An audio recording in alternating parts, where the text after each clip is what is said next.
As declaracións do alcalde de Ribadumia sobre a familia da anciá con COVID desaparecida no seu traslado da residencia a un centro de Vigo desatan a treboada política na localidade. Somos Ribadumia e o PSOE, formacións as que David Castro acusou de facer política con este asunto, lamentan as declaracións do rexedor. Creen que están fora de lugar. Si nos sorprendeu que nos acusaran diso, porque, principalmente, nunca mencionamos ao Concello en todo este tema. De feito, foron os propios familiares que se puxeron en contacto coa prensa, nós nunca mencionamos ao Concello, e de repente el organiza unha roda de prensa acusándonos diso.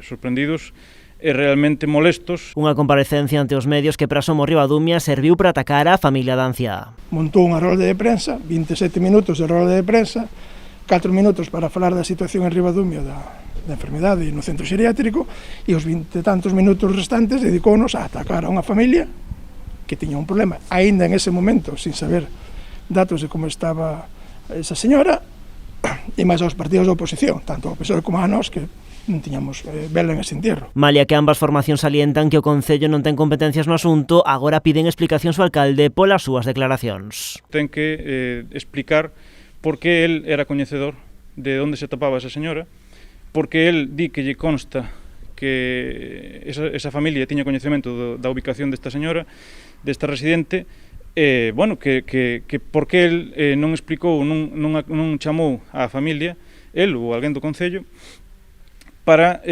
tratar de que esta familia supera onde estaba esta residente. A mí non me coña na cabeza que se todo estuvera ben, esa familia se dedicara a chamar aos medios de prensa para facer ese tipo de accións. Eso é irrazonable e, desde logo, nós tampouco entramos nese tipo de cuestións. Si sabemos, porque o dixo o propio alcalde na roda de prensa, que ele se tiña os datos, e si sabemos que o alcalde nin chamou a esa familia, nin ningún membro do goberno, nin ao Concello para dicirlle, oye, pois mira, pasa isto, pasa aquelo, sabemos que pode ser que estea aquí. Ademais, o voceiro socialista quere saber se o alcalde tiña realmente información do traslado da anciá e a través de que vía chegou ao Concello. Queremos que nos diga por que os tiña de forma extraoficial e queremos que nos explique, exiximos que nos explique por que, tendo eses datos de forma extraoficial, non fixo unha chamada á familia, unha chamada personal, como a calquera veciño, para axudar.